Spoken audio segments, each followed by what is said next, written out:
Hey guys, welcome back to Meetings of Mavri. I'm your host Mavri, and today we are going to be looking at Kotobuki episode 8 and probably episode 9 as well. So I apologize for this episode being delayed for an entire week. I was in Japan on vacation for the last week, and I figured rather than just put this out sometime during the week, I'm just gonna wait until episode 9 and then release these two at the same time. Now, while I was in Japan, I was on vacation to snowboard. But actually, I had some time in Tokyo to look around Akihabara and whatnot to see, all the various ACG stuff. And I gotta say, Kotobuki is actually, the production behind it, they're really putting some budget into it, right? I saw a lot of different Kotobuki merchandise around, mostly figures and what I think they're called Nendroids, these action figures and whatnot. So yeah, I'm not gonna say it's overwhelming because it's definitely not that big, but it was noticeable. Okay, it was noticeable. So this does lead me to believe that this thing probably, even though as an anime, the reception is pretty lukewarm. It's a pretty niche anime right now. Not that many people watch it, but definitely the franchise seems to be making some waves, and it probably all ties back to the game that has been released. I believe that last week they surpassed 2 million downloads already. Quite a feat, to be honest, in such short amount of time, and especially considering, like I said before, there's not really that much to do within the game. It's more of a, equip your stuff and then just let it autoplay. But I've been playing the game until now, and they have been updating and releasing a lot of different events, lots of different content. So yeah, they're getting better and better. Some of the bugs that were there were fixed, and I still can't, I wouldn't say I'm a hardcore gamer, right? But I do play PC games primarily, and this kind of idle mobile game just doesn't, at least it still makes me want something more interactive, right? But at the same time, I guess it is fun enough for me to keep on going back at least for maybe 15 minutes, 20 minutes per day to just, get all the different, get all the different equipment, upgrade the girls, draw some cards and whatnot. So, yeah, I guess if you don't want a game that's entirely hands-on, you can try it out and see for yourself. Now, currently it's only open to Japanese players, but if you have a VPN and a Japanese Google account, you can download it some way, one or another, or maybe probably just download the APK pack. Probably that will work as well. So that was the game. Back to the anime at hand. Last episode, in episode 7, we got a little bit of hints of the main story, right? And we're also passing the halfway point of the anime.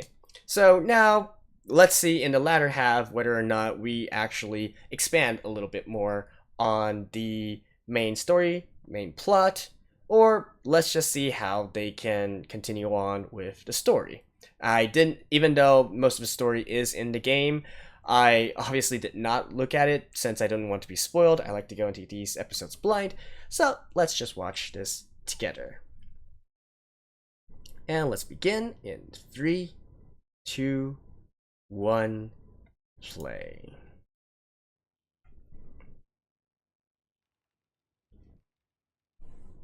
Oh?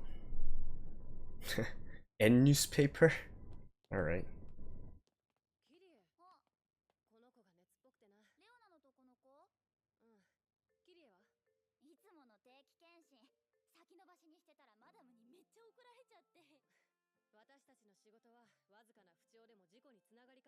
Hmm.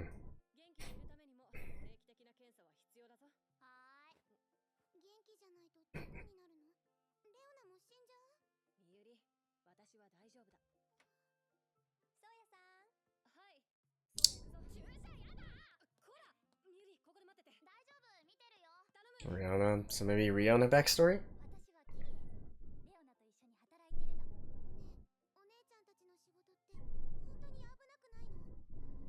Well, it's pretty dangerous, I would say.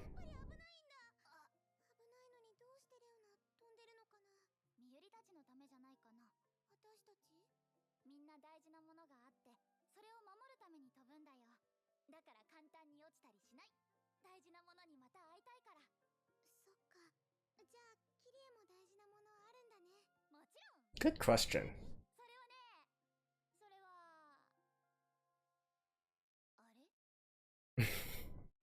Well, that's Keely for you. Alright, let me skip this real quick. Alright. And I gotta say, a lot of the... there's 5 or 6 different... Oh! Airship robbery. Alright. Within the game, there's actually a lot of these pirates that come out, and lots of pirate events, let's say.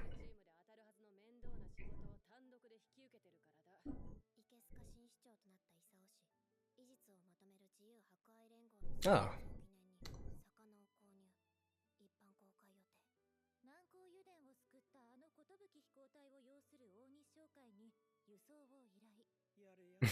They're transporting a fish.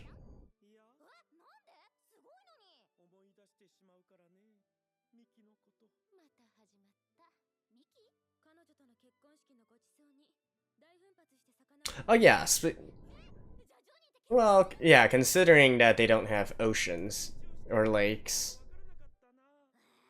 I guess fish would be kind of a delicacy.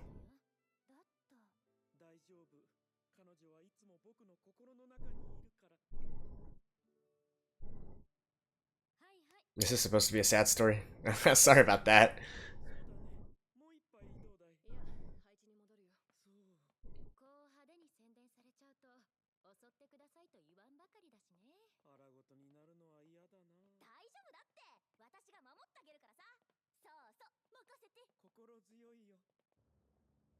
Hmm.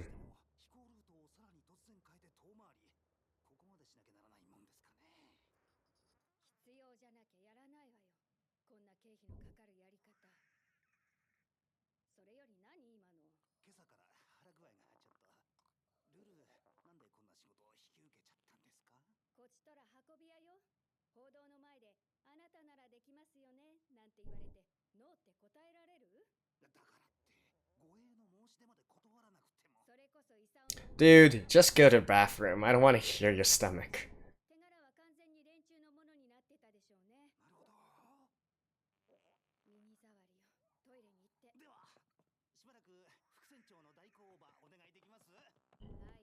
Oh my god, that noise. Ugh, disgusting.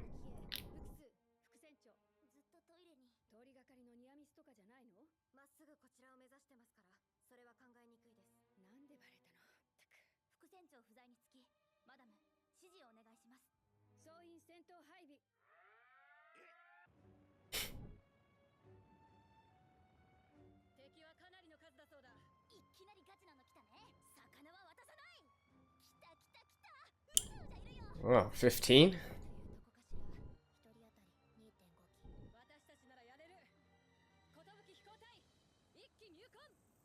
I mean, if these are generic pirates, then I guess they can take care of them.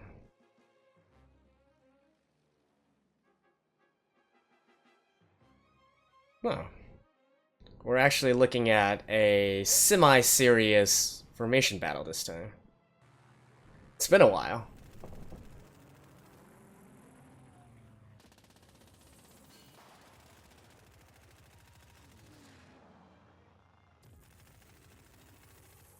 So, since last episode, we established that there are pilots on the same caliber as the girls. I'm gonna assume that probably most pirates have limited training, and that's why they are able to take care of them so easily, even with these overwhelming odds.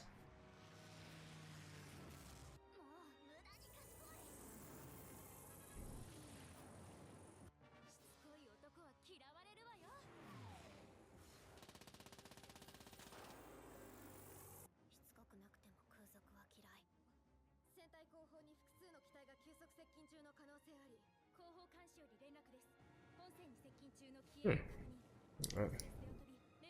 A diversion attack.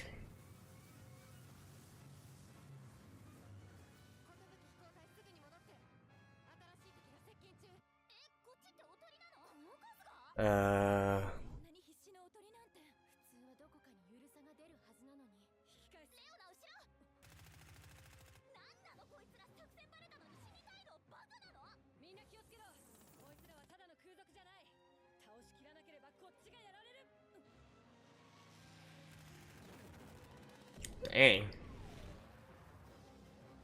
What?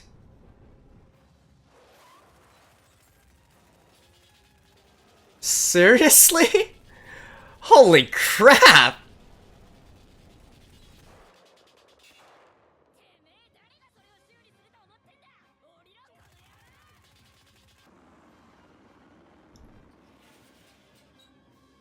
This is definitely unexpected. Oh man. Now this is what I call a hijacking. Holy shit.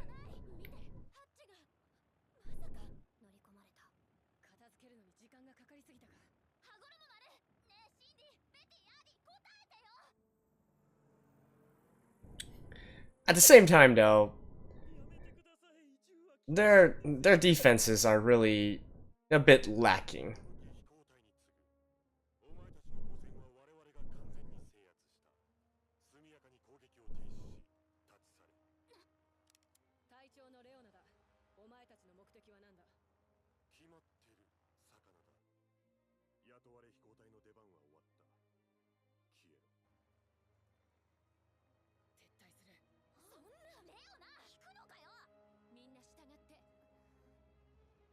Yeah, they have hostages. You can't do anything right now.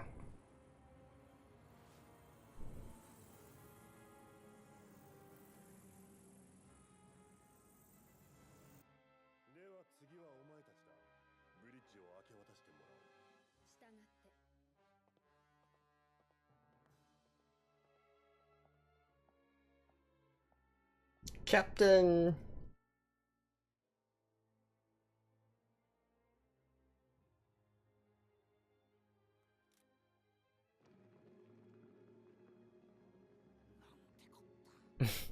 So, the first officer is the only one who's still on the ship.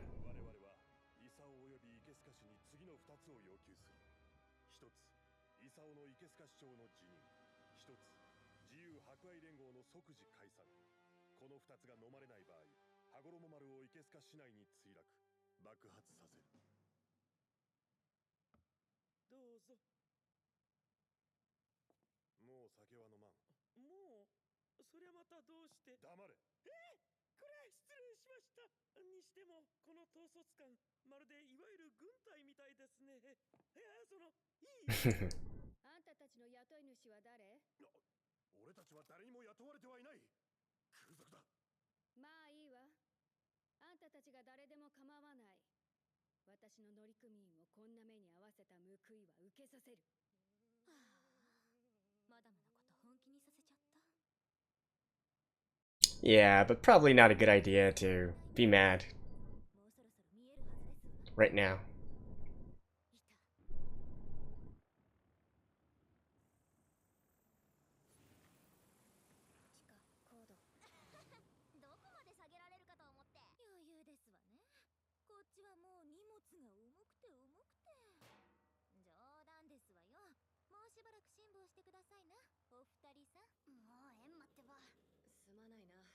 Did they transfer the fuel?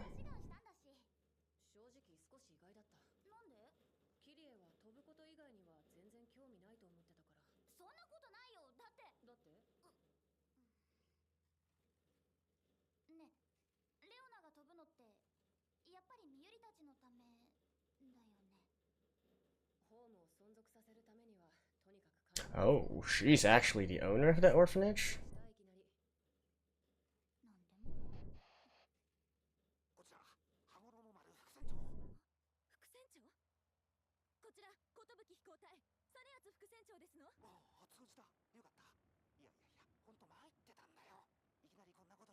状況を教えて。私が見た限りのことだが、敵は全員小銃で武装。分かってるだけで最低12人、もうちょっといるかもしれない。船内にはトリューが3、ハヤテ1機。Toryu, okay. 伏線が役に立ってる。鳥へのトリュー人間なんていないわよ。5時の方向に消え。来た来た。できる限り連中の気を引くのが私たちの仕事よ。派手に踊るわよ。Okay, so they're gonna use the exact same method to board the plane.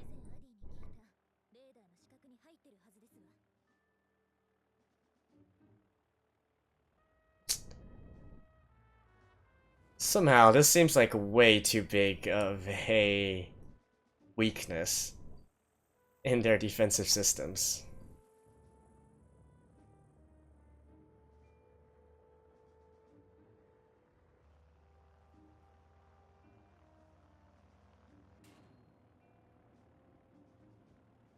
What?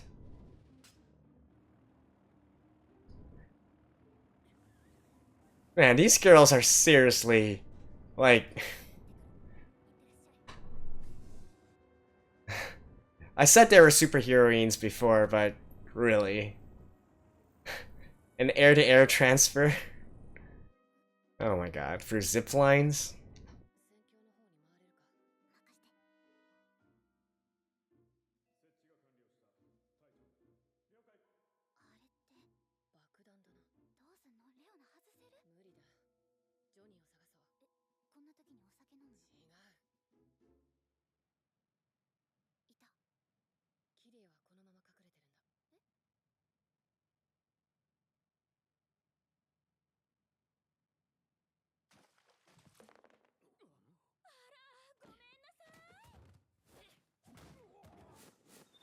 Oh. Oh, damn! I think this is the first time we actually see confirmed death. Oh, rubber bullets? Alright.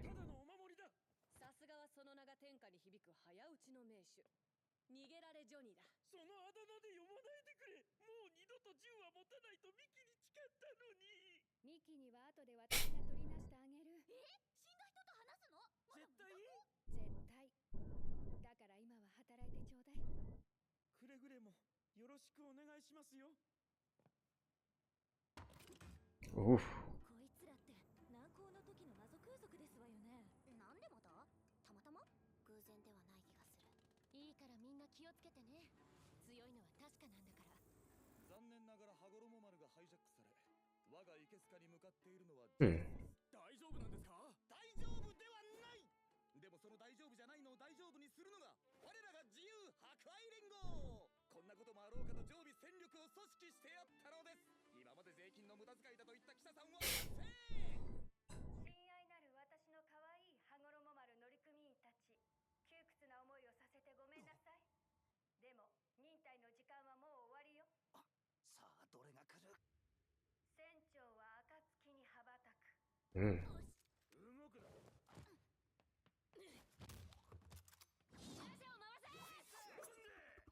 What?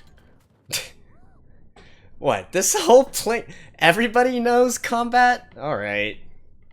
I thought we were going to be watching a flying... and an anime with airplanes. Oh. What?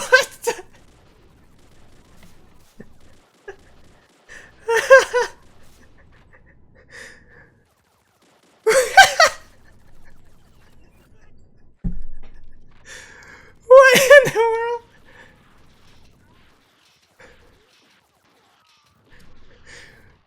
You know what? This has to be a parody of Equilibrium. If you guys didn't know, Gun Kata, Equilibrium, a movie.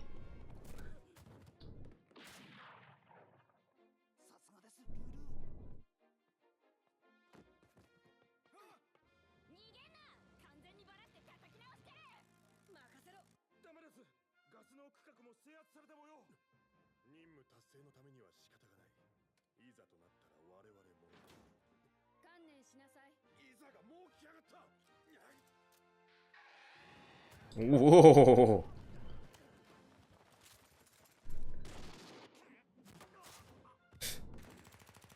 Uh-oh. 飛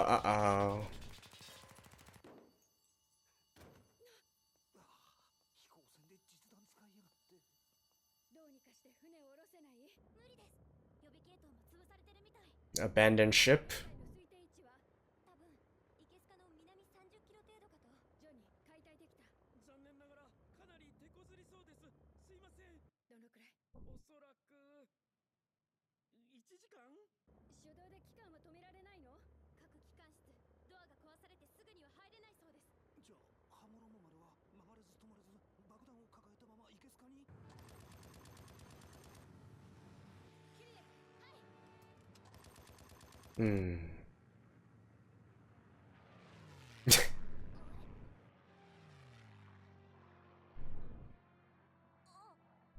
た逃げられましたわ。クソいまいましい。でもまあ、弾も燃料もギリギリ。なんとかなってよかった。なってないかも。なんだあれ。おそらくイケスカの飛行隊。つまりイサオ飛行隊ですわね。こちら羽衣丸。接近中のイケスカ戦闘機。答えなさい。Hmm. 答えてくれないんでしょう。イケスカの領空を侵犯したら問答無用でこっちを撃墜する気なんでしょ。そんな。そうだ、不能で爆弾満載。大義名分は十分に立つわ。レオナ、ルールーよ。こちらレオナ。命令よ。羽衣丸を撃ち落としなさい。もちろん大穴開けられて墜落するのはごめんよ。だから徐々にヘリウムが抜けて軟着陸できる程度に。無茶ですよ、そんなの。それに羽衣。 There has to be another way to release helium. いいえ、じゃあもし必ず成功させて。了解、マダム。こっち来んな。 Huh. How to make a forced landing of an airship.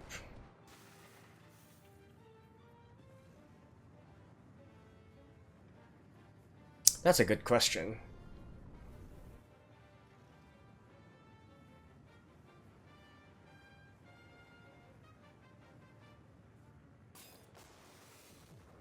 し、次で最後だ。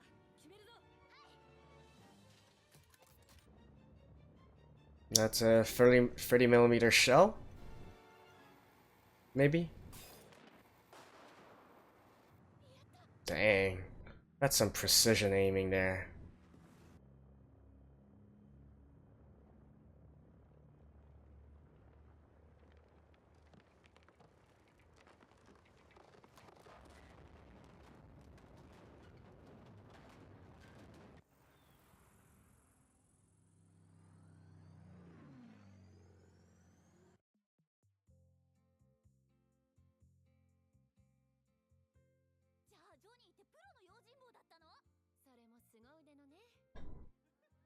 What a stupid looking fish. 恋に落ち、仕事を辞めて片桐になる決意をしたんだ。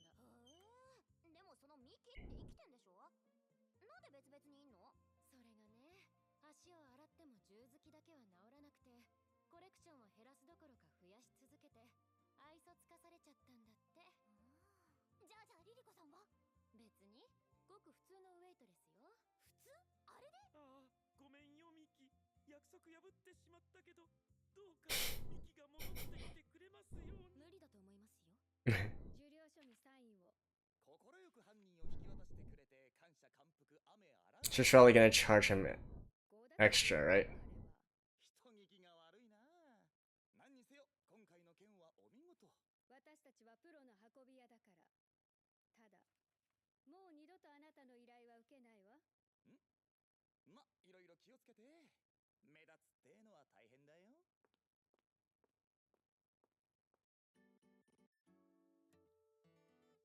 Okay, weird ending.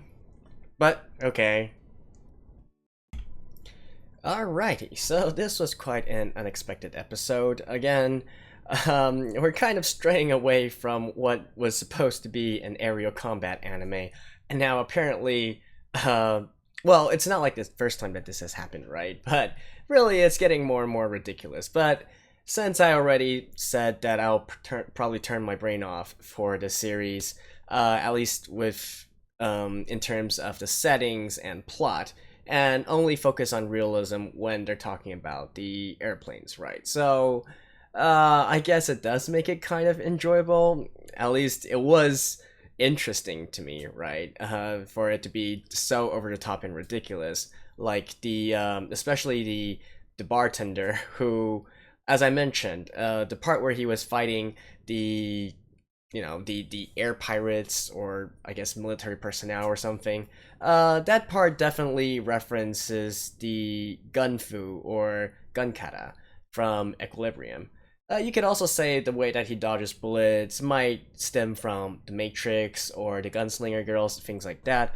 But with the way that he was slinging his guns around, I'd say it's mostly a parody of Equilibrium, which is quite a nice movie. It's again, it's just a don't expect any deep plot to that movie, but the gunfighting in it is really really cool, and I feel like everybody should at least watch the scenes of the gun kata just to know that there is this kind of artistic style or artistic fighting style out there. So that was kind of fun, and again, like seriously, all the people on there know some type of martial arts or know how to handle a gun.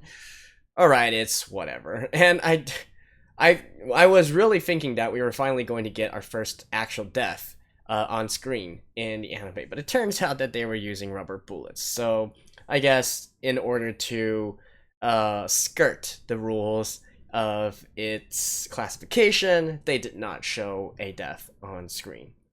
So that was that part. Well, let's talk a little bit about the planes, right? So in this one, there's the Hayate, which is the Army Type 4. We've seen that before in the past, and then there's also the Toryu, which is featured more prominently here. So I think I might talk a little bit about that one. So the Toryu is a two-seater fighter aircraft, or more specifically, what is classified as a heavy fighter.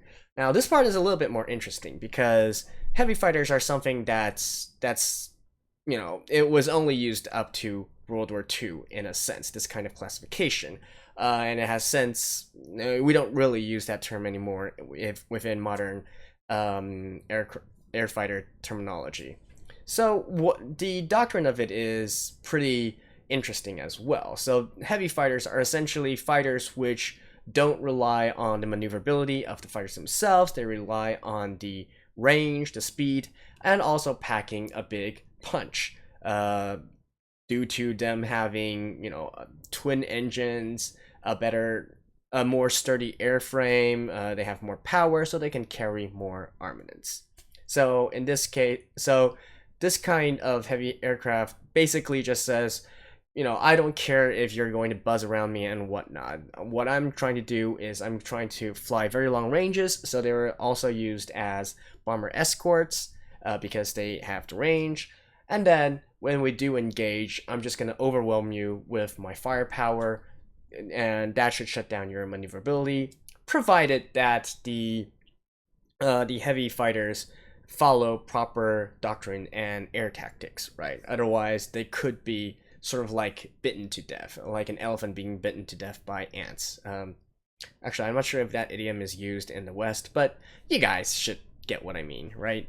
Of course, this doctrine did later on prove to be a failure, as we can know. So, let's... I'm not going to go into too much detail on why it failed, but basically, the maneuverability of fighter planes still, at that time, trumped the superior firepower that the heavy fighters could bring, so they were later repurposed as mainly night fighters. And the reasoning for that is because in order to fight at night, well, during that time, it was only the gradual emergence of radar, right? Most radar was still ground-based. It's not something that you generally put into aircraft because the electronics at that time was not able to condense the radar systems into small enough a package so that all fighters could bring it. But these heavy fighters, having more power and having a better airframe, they could easily take these radar systems on board with them. And so they could be night fighters, because in the past, even during World War II, most dogfighting or air fighting relied on the pilot's eyes, right? You need to have a visual confirmation of your target in order to try and take it down. So at night, that is more hard to do. With radar, you can use it to pinpoint the enemy's position and guide yourself to there. So that's why most heavy fighters in the later stages of the war turned into night fighters, because they could carry radar on board, and generally speaking, they were used defensively, right? So I just thought that was an interesting thing, because it's generally not quite explored as much. Most people think of fighters as single fighters, nimble, high maneuverability, but this represents an outdated doctrine that I thought was kind of interesting to bring up. And also, it's during the scene where they took down the airship by themselves, I think I misspoke there. I was saying I thought that it was a 20mm cannon, but after reading up on it a little bit, I actually think that that is a 37mm field gun, right? Because only those kinds are loaded manually. The 20mm auto cannons are generally autocannons, so you don't need to, manually reload and then fire the shells off. So yeah, I do believe that is the variant with this 37mm field gun. So yeah, these two are, I guess, the main parts that I want to talk about this episode. The plot, I don't know, Isao, somehow I kind of get this bad vibe from him, like he's going to do something to screw something up, and then the Kotobuki Corps are going to have to come in and save his ass or something. Or maybe they're eventually going to be enemies. I'm not quite sure on this part, but definitely he doesn't seem to be quite on the same line as our girls are right now. And also, like, who are the people behind these so-called air pirates who seem to have a military background? I guess we're going to continue to explore this maybe in the next episode as well. And speaking of which, since I am going to do a back-to-back viewing, I guess I can cut this review short, and yeah, I'll just see you guys in episode 9. So, that was my review for this episode. This is from Mavri, and I'll see you guys immediately, hopefully immediately, right after this in episode 9. So, stay tuned. Bye-bye.